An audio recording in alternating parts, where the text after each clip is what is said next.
It just got real TV. We have Chicali co-host on the show today. Real, Miss Real, Pearl. real. That's what It's I'm about talking to about. get real right here in Reno, Nevada.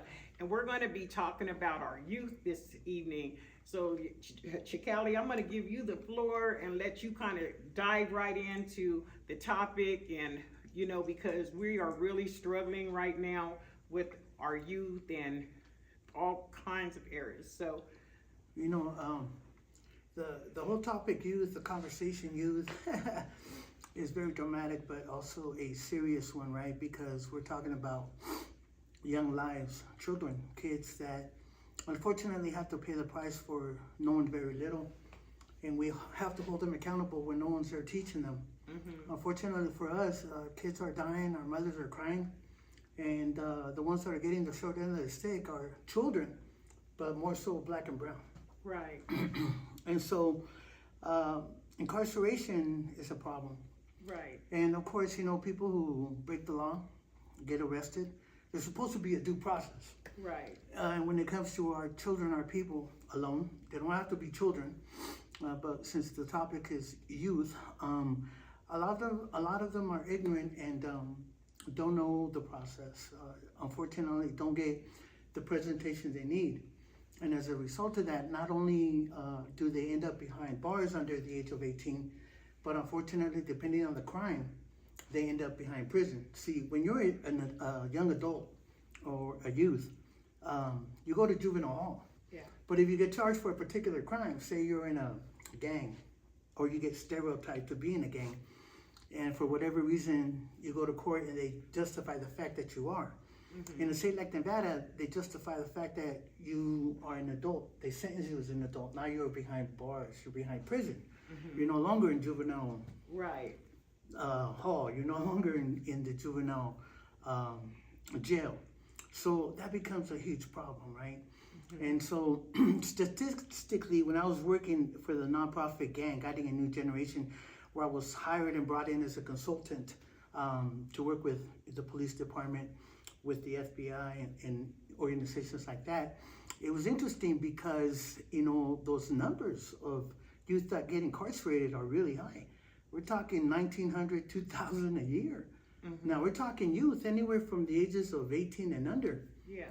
And so you can just imagine how painful that is. And so if you want to dive into another question, we can go ahead and continue, but that's the breaking ground. That's the floor right there. Well, I think just being honest with you, that a lot of the youth problems are starting from gang violence. And I feel that a lot of the youth problems are coming because they don't, like the father's already gone or incarcerated or deceased. They really don't have anybody that they can talk to. So they're going out in these streets, and the streets are showing them more love than what they're getting at home, which they're embracing because that's all they really have. And that's, you know, those are facts. That's the truth. And it's sad. It's a cold reality. But unfortunately, those aren't excuses that are going to lessen or decrease whatever sentence in terms of crimes that occur or that you're involved in, or whatever charges that they're going to come at you with. And so, very true. A lot of people come from broken homes. And I hear when you said, you know, when they don't get love, especially the kind of love they need at home, they're going to find it somewhere else. I'm a perfect example of that. And that's not to say that a single parent household doesn't have enough love or what it takes to raise a family. You know, look at Barack Obama. But, you know, some of us, even though we come from parents like myself, even though my parents had to work 2 jobs and I'm an immigrant, and, you know, sometimes someone like me needed a little more attention and affection, yeah. I found what I lacked at home in the streets. And so I replaced the family that I needed in the corner. And as a result of that, I felt very uncomfortable. I felt like I belonged. I felt like all the gaps that I needed as a child growing up, where I needed to have an identity, were all of a sudden being filled. And so, yeah, certain children lack that. And it's sad, right? But that's why it's also important for communities to, come together and care enough to build, programming, community programming, whether it's intervention, prevention. But that takes money, it takes time, it takes commitment. And if it's not like people like you and I, to come together and find resources and funds, because everything's money. It's very difficult to get those in power, whether they're political or business owners, especially they can't relate because they really don't care. Let's keep it real, to get anything like that going. Now, if we had something like that going, then you get a committee, then you get a people of volunteers who know the streets, who care about the problem, right? And now you're bringing in kids, you're attracting in kids to something better. You may not reach all of them, but at least there's a window of opportunity to be able to say, hey, you don't have to be doing this. There's a better way. Okay, well, what's the way? Well, come check this out, or come follow me, or let me show you or introduce you to someone. And I think that when you're able to do that, now you have options, but those options don't exist, and when they do exist, sometimes it's difficult to maintain those programs available because of politics. Perfect example. In 1993, I boycotted, and we were on TV, asking for help because our children, our kids were dying. And you had a chief of police back then calling our people animals. And I was like, whoa, where did that come from? That kind of hurt. And now you're talking about people in power that don't understand our customs, our ways, let alone, the ground we walk on. And so we wanted to make sure that we at least contributed somehow, but they would give us no room at the table. So how do we communicate? How do we talk, right? And so that's when we learned to become activists, to become advocates, because, there's a better way of handling and doing things as opposed to getting mad and rioting in a negative way, right? Correct. The minute you start talking like you and I are talking, now you're not complaining, but you're speaking facts, and you're pointing the finger in a way that's, factual, but you're getting the attention of the people that need to hear this, right? And so now you're becoming an activist. Now you've got the media involved. Right. And that's why your program, and that's why, Pearl, what you do is important, because without that bridge, it's hard to get our concerns out. Right. So what do you say to those kids that are out there that are jumping in their grandmother's face, jumping in their mother's face, because the father is absent, and, the mother, doesn't know which way to go and don't have any resources? Well, first of all, there's no need for disrespect. Respect is everything to me, and I know you're old school too. I don't care if you're a kid who's got trouble, issues, someone's got to teach that individual respect. If that kid has lost respect, then, it's going to be difficult for that kid to get anywhere or obtain any sort of, faith or hope with anything, because he's already too angry. If he's disrespecting grandma, he's not going to disrespect a counselor or someone who cares for him. And so we have to make sure that, kids who are being disrespectful, first of all, somehow understand that respect is everything. I don't care how you teach that kid that, because if you're the grandma or the mother, I would prefer for you to teach that kid respect than for that kid to not get respect and go out into the street and maybe learn respect the hard way. That's why people die, see? You go out there and you disrespect somebody, it might be the last person you disrespect, and you might not make it home. Just got real. Okay. Yeah, just got real. For those of you that are just tuning in, we have Chicali, Pearl J. It's Just Got Real TV.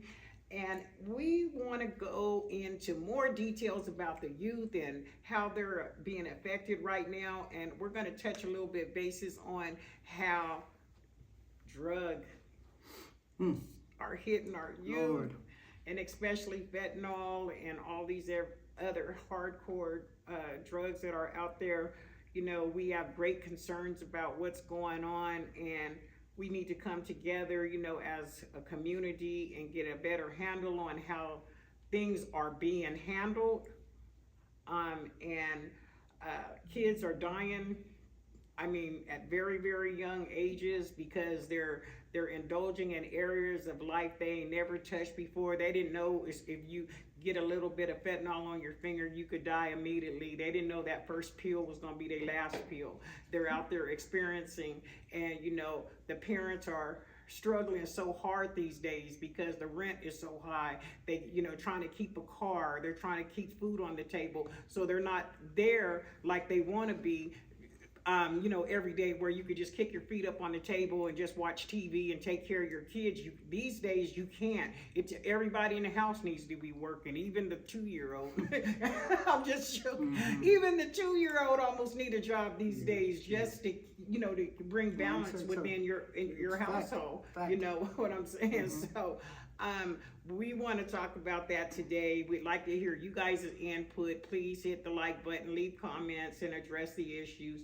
So, Chicali, as a father, as a brother, as a grandson, and as a friend and a homie, and you've experienced many experiences that a lot of these guys may never see, because the way they live and they might not live to see it. What advice do you give to them now in 2025? Well, let me just, to be able to answer that question and be able to get that respect to my audience, or anybody out there listening, especially the haters, I need to mention, first of all, that I'm from Mexicali, aka Chicali, the border, and everybody knows Mexico and the border and what's that about. We're not going to get into that. But I started using at the age of 12. I was in ICU in emergency. Back then, we now used to be called the Boston Medical Center. Almost died, passed away. By the grace of God, I'm still here. Amen. But I started out with cocaine. Then I started out, gradually in the gang world, active with, that peanut butter crank. And then all that, went into meth, and then crystal. You feel me? I was never the shooter, but I sure was the smoker. And because of my background, seeing people dying, getting shot, being active, and we'll just leave it at that. People can read between the lines. I self-medicated because I was angry. The violence in my life, the trauma in my life. Back then, mental health and going to a psychiatrist wasn't popular. For someone like me, a young Latino, and being raised the way I was, we were supposed to be strong. See, men like us don't cry. You put all that together, and you got to find a way out on your own. So I used different avenues, but the drug of choice was speed. And for me, man, I tell you, I'm only alive for whatever reasons, but I've been clean and sober now for 10 years. After my years of using, I was active, security threat group. I've been to prison not once, but twice. Serious crimes, nothing to be proud about, but nothing to be ashamed about either. Because in life, you grow up, and if you're answering, if you make wrong choices, none of us are perfect. But if you can learn from those mistakes, then you become a better person. And I think that in my life, I wouldn't be who I am now if it wasn't for those choices, if it wasn't for those mistakes. I'm just proud to say that when I fell, I got up every time, and I learned from those mistakes. Because see, I was one of those kids that didn't want to be told by anybody what life was about. But by the same token, once I realized that I was on the wrong path, I was the kind of person with the kind of heart that said, oh, hold up, I know exactly where you're heading and going. Yeah. Hold up, young bud. Exactly. Hold up, young, come here. and I've always been the type that love black and brown for the same reasons, because we relate. We come from similar backgrounds and places. And I don't care if they think I'm crazy. I don't care if they want to be knuckleheads. I will do everything I can for them to, for me to get their attention and for them to hear me. So what do I tell them? I'm like, look, you're heading in the wrong direction. Take it from someone that knows. And luckily for me, my reputation here in Northern Nevada, and in California means something because of the work that I put in. Again, not that I'm proud about that, but at least I get my foot in the door in places that a lot of people can't get in there. So when OG Nere, when Chicali comes through, right, at least they listen. Whatever they do after I'm gone, that's on them because we all make choices, Right. right? But now more than ever, bro, it's not crack, it's not meth, it's not heroin. We're talking about fentanyl, Yeah. okay? And they're cutting that stuff with everything. Like you said, you can't see it, you can't smell it, you can't see it. You touch that and it gets in your skin, it's a wrap. Yeah. Now, ask me how many OG homies I've lost this past year, like 5 of them.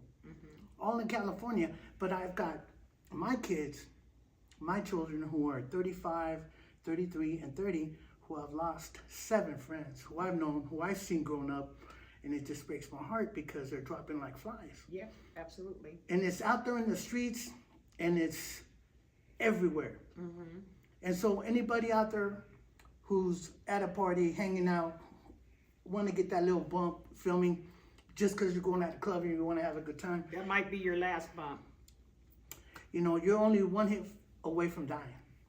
So you ask me, what is it that I have to tell them? You're one hit away from dying.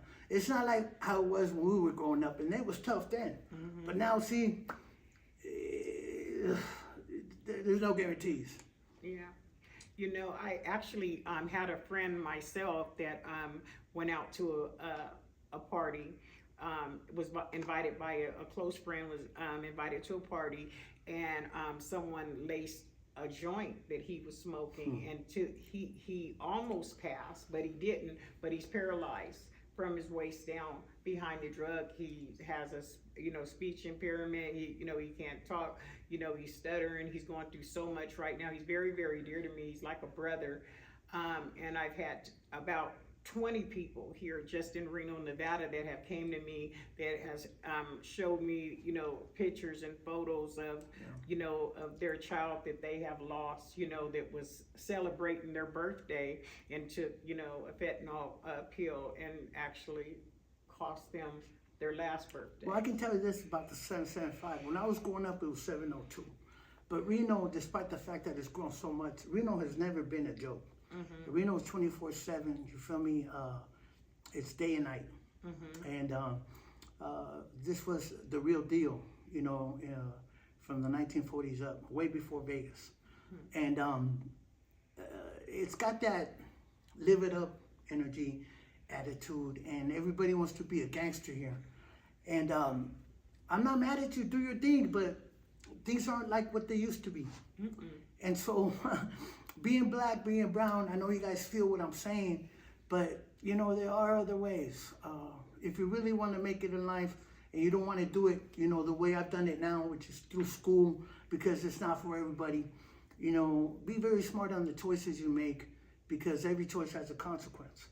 And if you're out there, you have to remember, it's hard to find friends or good people that care about you. Misery loves company.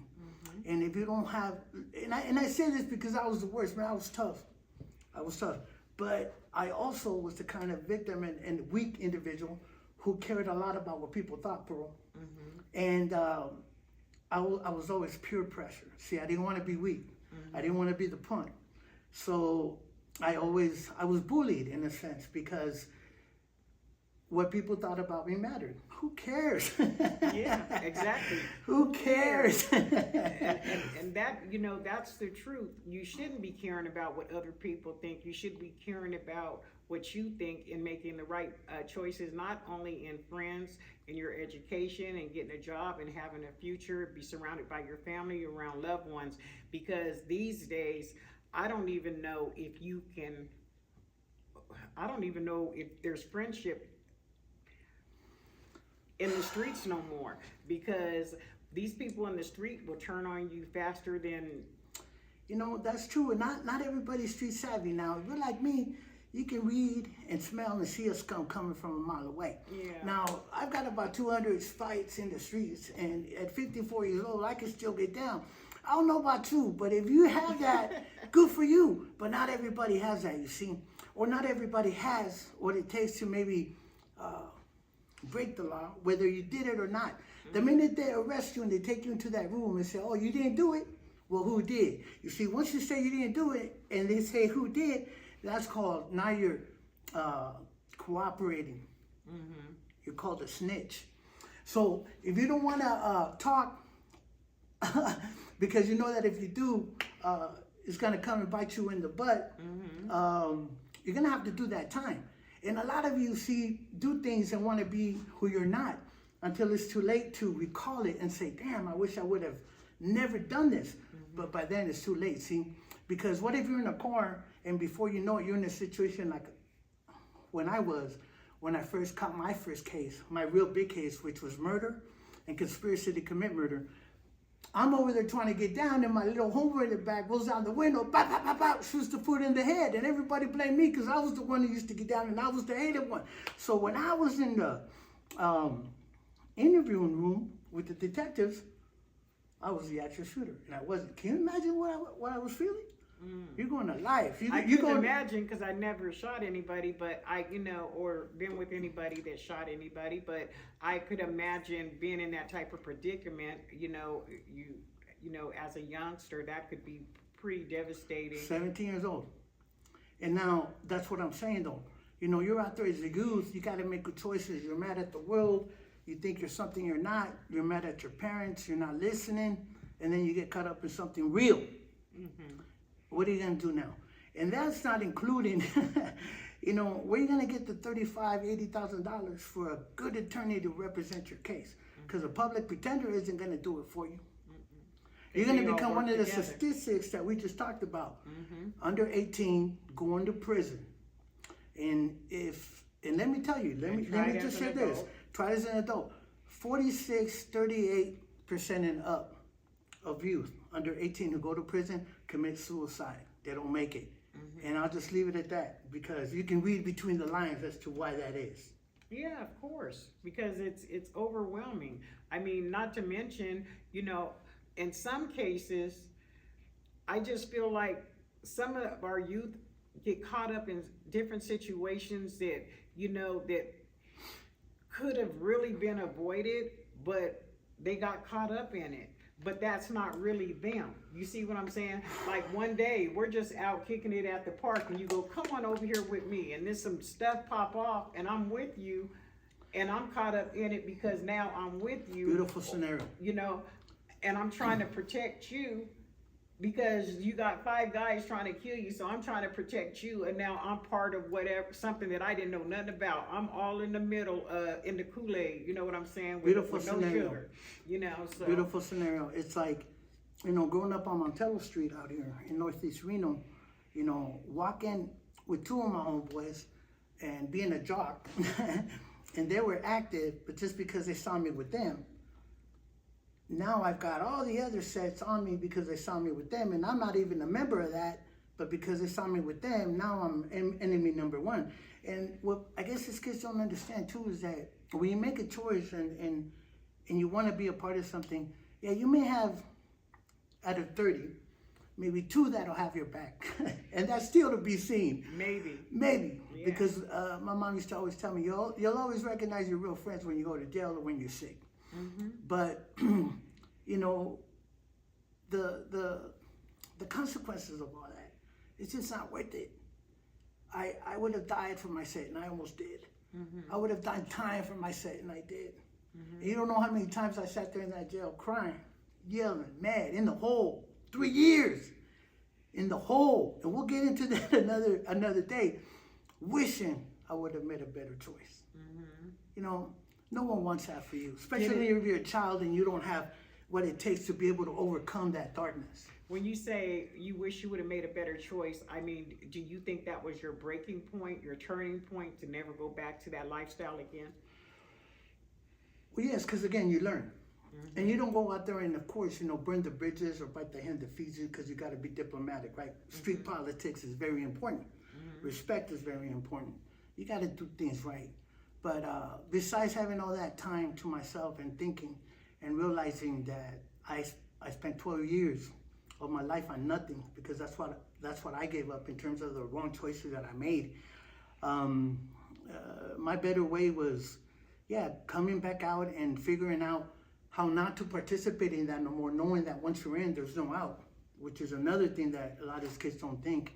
And what am I gonna do to overcome those challenges and somehow get a pass? you know, and I was able to do all that, but that took a lot of energy, took a lot of time. But my breaking away from all that was Jesus Christ, was my Lord and Savior. Amen. You know, and so that's bottom line. But it took so much. It almost got emotional here, bro. But it took so much trial and error to get there. God is good. But we got there. You got there. And now I don't need a gang. Now I don't need the homies. Now I don't need the lie. You feel me?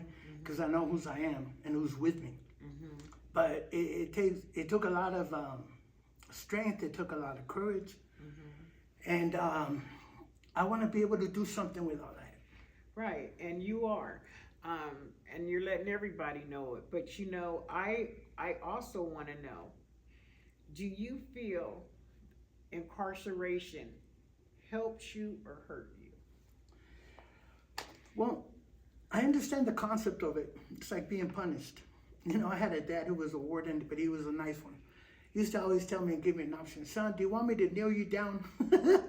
Or do you want me to spank you? You was so cute, he'd give me a chance. My mom was the tough one. She wouldn't even talk. She'd be just like, bop, bop, bop, and bop, bop, bop. And so there's consequences, right? Now, incarceration supposedly, you know, is set up so that you can have a place alone to think about your crime. And it's harsh, you know, it's cold. You're surrounded by a 5x7 brick wall. There's really no window. And if there is, there's one little one, but you can't really stand up high enough to see outside. So it breaks you down psychologically. So you have to ask yourself, how does that better you? All you need is to get arrested and be charged right away and spend the night in jail to realize you've already done wrong. So the moment that happens, you've already, damn, you've been I wish I would have enough. never done this. Yeah. Now what? But for them to keep you, ooh, that low ride. So for them to punish you harsher, it really doesn't, and I'm speaking by experience, it doesn't do nothing to you but increase anger and pain because of how they treat you inside. They don't teach you, they don't help you, and they don't guide you to become a better person. You see what I'm saying? There's no one there assisting you with directing that mistake or those feelings or the trauma or whatever it is that got you there, and allow you to do something with all that. You know what? Because I truly feel like the system is not put together to make you go home. It's to make you stay. You know what I mean? Because without the system, without you being a criminal, without you being an inmate, without you being on parole and probation, there's not, all those jobs are cut out for all those people there. You know what I mean? And what the sick part about it, they rather take, you know, thousands and thousands of dollars to house a person in jail for years and years and years, but we got millions of homeless people on the street with nowhere to go. They can't even get food stamps. They won't even give food stamps to or help them in certain situations. And I do believe that if you commit a crime that's bad enough, if you walk in the house and stab your mother 100 times, you need to be exactly where they set you down. But there's a lot of crimes that have been committed that I feel that they went way overboard. We agree, and we're not going to debate that. Look, prisons are important, and some people do belong there. I'll leave it at that. Okay, I'm not a fan of sexual molesters, no, me or rapists, or anybody that offends or kills or hurts children and seniors. Okay, I'll leave it at that. There's certain crimes that you can do. That you need to be there. But then there's some things, you know what I mean? Like I've heard someone stole a candy bar and got a 3rd stripe. You know what I mean? Stuff like that. A pizza, you know, little stuff like that. I mean, there's some people that are in prison for things that they have not done. And I don't feel that 20 years of prison, let's just say you were drinking and driving and you hit somebody, okay? How is being in prison for 20 years going to fix that? Right. In any kind of way, how is it going to help the economy? How is it going to help the person that it happened to? How is it going to help the justice system? And how is it going to, you know? First and foremost, let me just say that we have to look at the bigger picture, and this is where the white politician comes in. If you're in there for nonviolent crime, it benefits them because it's slave labor. You know, they've got people in there working and fighting fires for 37 cents an hour. You know, you got people in there that aren't violent, that are being pulled out of prisons to do upholsteries, to do cleaning jobs, and the rich is only getting richer, okay? But then you also have people who, like me, for example, who didn't pull the trigger, but I didn't talk, and ended up in prison the first time, okay, who was kept in a cell, supposedly because of my age, and were protecting me. You didn't need to protect me, I was a beast. But back then, they still gave us a time to go out in the yard and lift weights, right? So they took all that away from us because, oh, they're getting too big, but yet that's all we had to release that, you know, testosterone, you know, that anger, that, you know, it allowed us to get healthy, and we would go back into the cell and at least rest and not be bitter or there was no tension or less, and the fight was minimal. You know, now they love the fact that they took that away from us. To try and get an education, you have to file paperwork this big. You got to go through 3-7 counselors. You got to wait 6 months just to try to get a GED. If you've done 5-7 years, there's no reentry programs for no one. So what do? What have they done to help you? You say, is incarcerating you better? No. And if anybody out there wants to disagree with me and say I'm wrong, show us, give us a call, or tell us what has changed, especially in Nevada, that is different now. My back number is 34592. Look up what that back number is now. You know, I go into prison now and I get the red carpet treatment because that is an OG number. Nothing to be proud about.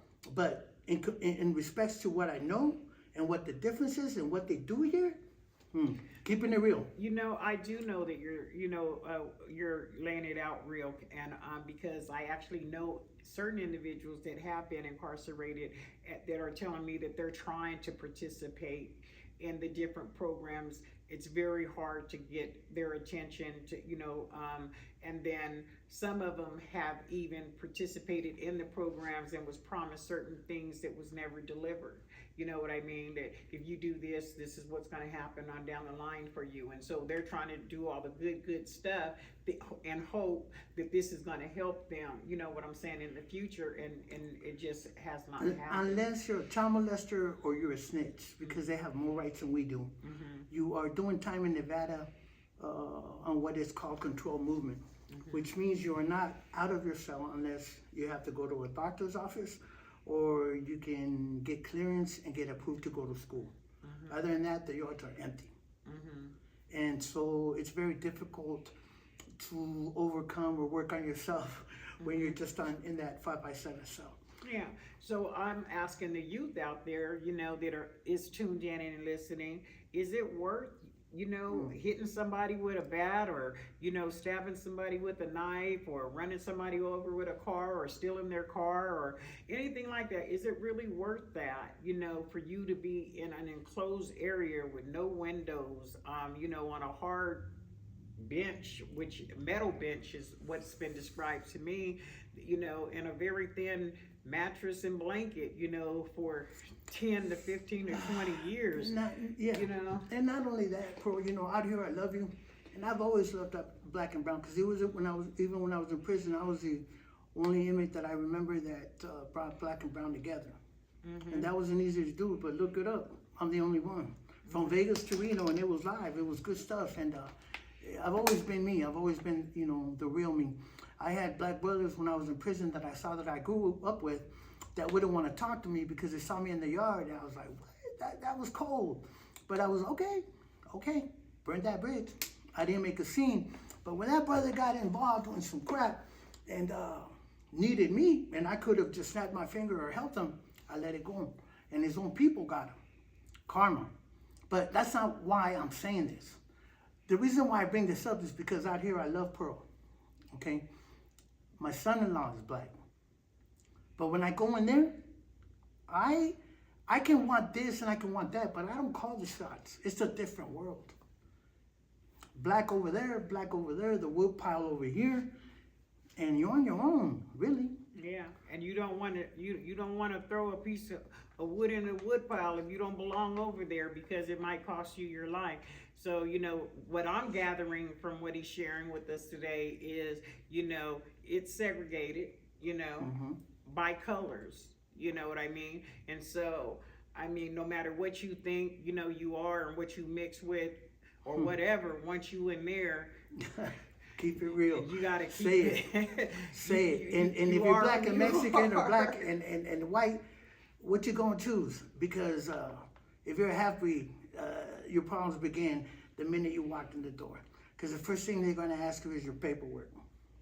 Now, some cars, meaning some clubs or some groups of color, if you will, don't keep their cars clean. They don't care if you go in for this or that. If you're Chicano, that's the first thing they're gonna do. Hey, are you a snitch? Are you a child molester? Why are you in here for? And God forbid, if you're a snitch, God forbid if you're there for rape, God forbid if you're some sort of child molester, you're not gonna make it. And so make better choices, because life as it is short. But in those places, man, if you think it's tough out here and you're angry out here for whatever reason, just like I was, and man, it could always get worse, and it does. And not to mention, you might become somebody's girlfriend or boyfriend. Well, you know what? I didn't want to say that because it's shady, and a lot of people say that, serious. but that is so true. And I've seen so much of it. And there was times when I just sat there wishing I could do something. It's none of my business. Yeah, I get it. But yeah, you really don't know how tough you are until you're in a situation like that, and it's time for you to be tough. Yeah. So we said all of that tonight to say this: stay in school, stay out of trouble, make the right choices, respect your parents, respect your loved ones and friends. Guns down, fists up. How about that? Yeah, that, and let me just, if I may, I did all that, and all that occurred, but it's never too late to start over. As long as you're alive and you make a decision to start over, you can do what I did. I was mad at myself for wasting so much time and making all the wrong choices, because when I say wrong choices, I hurt my mom, I hurt my dad, I hurt my family, I hurt my kids. But I learned from it. And when I learned from it, I started making better choices. And so I went to school. I got a degree in juvenile justice and criminal justice, a minor in counseling and educational psychology, and in political science. Right? Well, look at that. Now, isn't that now that's something to be proud of, though. You know what I mean? And when I hear Chicali say start over again, you're not really starting over again. You know what? You just turn left instead of right.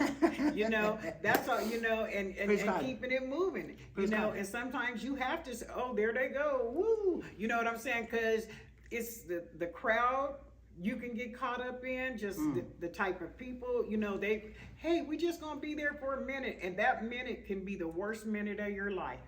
And Miss Pearl, who I've known now and I've had the privilege and honor to work with, wouldn't be doing this if she didn't care.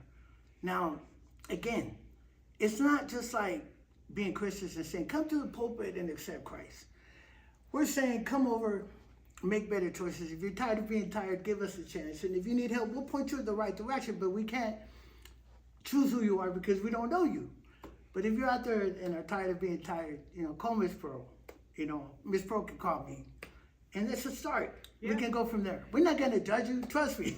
We're nobody to say or do anything in terms of, pointing the finger. Because every time we do, we point 3 back at ourselves. And I can promise you this. We have different agencies that we can refer you to. Males and females that's been where you've been, that walked those same paths, that had to make some of those same decisions, and they turned their life around and can help you go the right direction to turn your life around. So closing, I just want to say to everybody, I wish you the best.